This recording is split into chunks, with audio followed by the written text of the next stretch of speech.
วัสดีค่ะคุณผู้ชมต้อนรับสู่รายการผู้หญิงคนเก่งพบกันทุกวันศุกร์ยามเย็นๆอย่างนี้กับดิฉันวิจิตราดวงดีค่ะคุณผู้ชมคะเรื่องราวของผู้หญิงคนเก่งในวันนี้เรายังคงอยู่กับเอกอัครราชทูตสหรัฐประจำประเทศไทยทูตคริสตี้แคนนี่นะคะเรายังมีเรื่องราวอีกมากมายเกี่ยวกับผู้หญิงคนเก่งคนนี้ให้คุณผู้ชมได้ค้นหาค่ะเดี๋ยวเราไปคุยกับเธอกันเลยค่ะ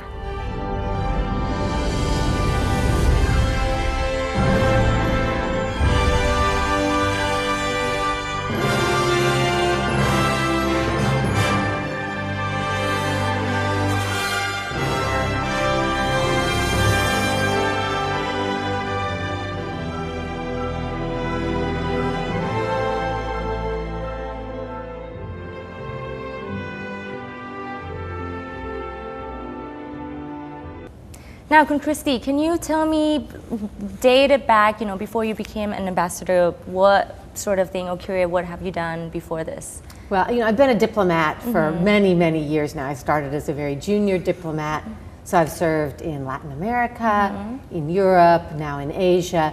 So I've been a diplomat for many years, working my way up through embassies. Before I ever became a diplomat, when I was a university student, my father always believed that we should work. So I had a summer job being a tour guide in the United States Capitol. Is that where you're from originally, I'm from Washington, D.C. Okay, yes. so that's your hometown. That's my hometown, so I was a tour guide. If you visited the United States Capitol, I was one of the people walking around with a microphone. Hi, this is our And you Capitol. were the university student? I was a university student. It was during my summer break. Another summer, I answered phones at a switchboard for a company in Washington, D.C. So I did a lot of smaller things like that, and then I joined the diplomatic corps. So. How did you even join a diplomatic corps in the first place? Well, our system is very, very open. My family has nothing to do with diplomacy. No one in my family has ever been a diplomat, thought about being a diplomat. So, but the State Department advertises. So you can just go online. At that era, we weren't even online yet. You can just write in and say, I'd like to take the test. And so you take a written test first, and then you have an oral interview. Do you have to have a certain special knowledge, obviously, about the politics? It's interesting. The test is very general knowledge. And so it's world knowledge, it's American history, it's writing and speaking as well. So it's a whole range of things. In fact, when I took it, I thought, oh, no way I passed. I was so surprised when I got a letter saying, you passed. And was it hard at all? Did you have to study? It's very hard. Oh, was it? I don't know that you can study because it's very general knowledge, but lots of people take it every year and not that many pass. So I went with university friends. Okay. We were all in graduate school, so like 10 of us went because it's free. So you can all go take it, go out to lunch afterward, and I was the only one who passed. We were so surprised. Were you really serious about this still when you, took a test and applied for it? Like, oh, I hope I get it, Well, I hoped I got it, but when you're looking at lots of different options, you're with your school friends, it was one of the things we were talking about, all of us, but it was never, oh, I have to do this. It was, oh, that sounds interesting, I'd like that. Now, once you passed that test, were you starting to think about having a career in diplomat? Well, I think at that stage it was so new and just sort of exciting that, you get a chance to go represent your country and live overseas. My parents were not happy. How come? They didn't want me living away from home. Of course, like a lot of parents. Right. Why do you need a job that has you live somewhere else? Now, then you were a university student for a bachelor's or for that master's? Was graduate school. Master's okay, degree. But you're not done yet. You weren't. I was just finishing when okay. I took it all, so I got hired just as I finished. Now, right before you went to college, have you always thought about, this sort of a path, becoming a diplomat or ambassador? I don't know that I really thought, because I had these summer jobs working in the United States Capitol. So at one point I thought, well, maybe it would be interesting to be a member of Congress, or maybe I'd like that. I always think that I thought I would work for my country. Maybe that's a byproduct of your environment. Could that be? Well, psychologically? Living in Washington, right. I think I always thought that I would probably want to work for the government, that I would somehow want to represent my nation. But when, during your childhood, I'm sure we all have dreams and stuff, but that hasn't been... During my childhood, it never occurred to me to be a diplomat or be an ambassador, just because my family had no dealings with that. So my family, my mother was a school teacher. My father worked for a company in Washington, D.C. So it just wasn't something, we traveled, I think, once to Canada, once to Mexico. Wow. So we never really thought about it.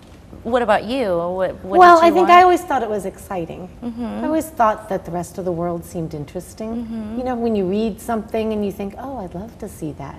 So I think when my friends started talking about this in graduate school, then I thought, well, yeah, sure. But you did study political science for Yes. your bachelor, right? So you already had some sort of interest since Well, you I were always young. had an interest in government, in international relations. Part of that, I think I thought for years that maybe I would work, as a U.S. senator or as a member of their staff. So for a long time, I was just interested in government and politics. Now you said that once you passed the test, what did you have to do afterwards? And then you have to have an interview, and it's a group interview. So they watch you interact with a group full of people and see how you do. So it's very interesting. And then once you pass that, then you're hired. Just like that. Just like that. Your first job as a diplomat, what did you have to do? I was in Kingston, Jamaica in the Caribbean. Wow.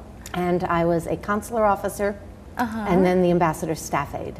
Now, didn't you have to be in Washington D.C. for a certain time? Yes, once you're hired, you're trained. Right. So I spent about 6 or 7 months in Washington. That's it? Well, because the real learning is going out to an embassy and seeing what we do.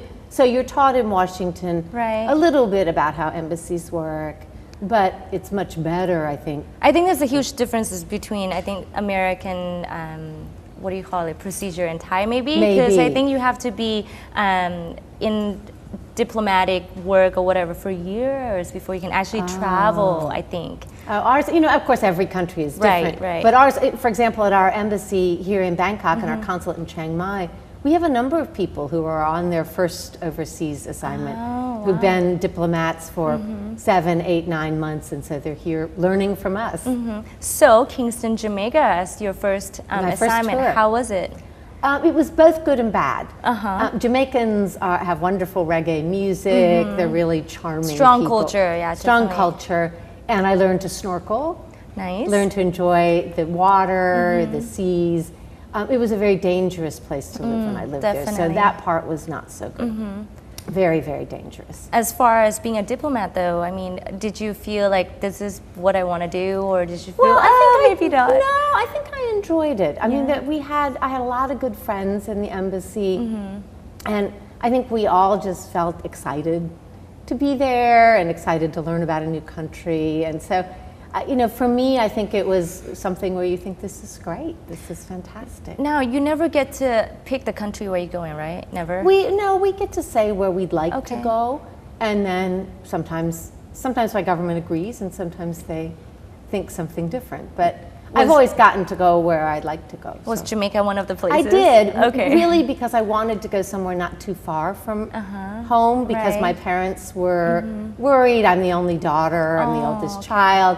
So I thought if I went too far away, it would be really hard for them. So what I said is I'd just like to serve somewhere that wasn't too far from Washington, and the State Department picked Jamaica. And Jamaica is just in the Caribbean, right? Just in the One Caribbean, plane ride away. One plane ride away. But once you get there, and I knew that, once I got there and my parents saw that I would be okay, I think that they would understand. Also, one of the things being an ambassador from the United States, we do live in this you can say unipolar world or whatever. I'm sure that comes with the baggage of a lot of intense, notions or histories or things like that. How do you manage or deal with all that? I can't even imagine that. Well, it's I view it as a real honor that I'm representing my country and that I have the chance to do so around the world. I mean, look where I've arrived. I'm in Thailand. I don't think it could get any better.